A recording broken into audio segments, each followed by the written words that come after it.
அனைவருக்கும் ஆன்மீக வணக்கங்கள். வெள்ளி வழிபாட்டு குழுவின் யூடியூப் சேனலுக்கு உங்கள் அனைவரையும் அன்புடன் வரவேற்கிறோம்.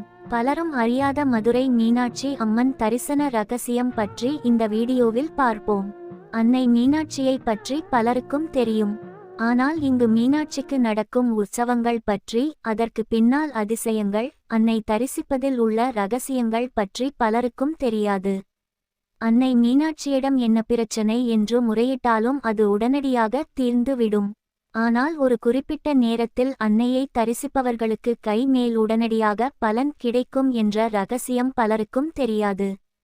பழனி முருகன் கோவிலில் முருகப் பெருமான் காலையில் ஆண்டி கோலத்திலும் மாலையில் ராஜ அலங்காரத்திலும் காட்சி தருவார்.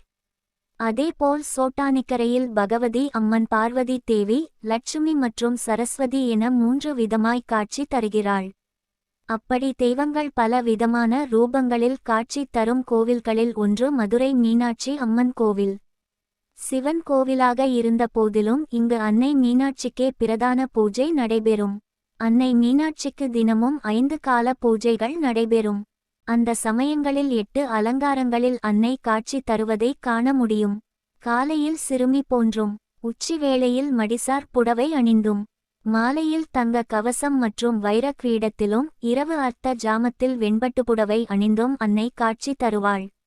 ஒரே நாளில் இந்த 8 ரூபங்களிலும் அன்னை மீனாட்சியை தரிசனம் செய்பவர்களுக்கு மறுபிறவி என்பதே கிடையாது.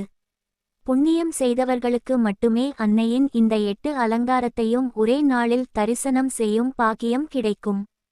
அன்னை மீனாட்சியின் 8 விதமான அலங்காரங்கள் என்னவென்று பார்ப்போம். நடைதிறப்பின் போது பாலாம்பிகை. அதிகாலை புவனேஸ்வரி 6 முதல் 8 நாழிகை வரை.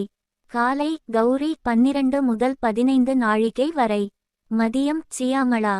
சாயரக்ஷை மாதங்கி. அர்த்தஜாமம் பஞ்சதசி. பள்ளியறை செல்கையில் ஷோடசி. திருவனந்தல் பள்ளியறையில் மகா ஷோடசி.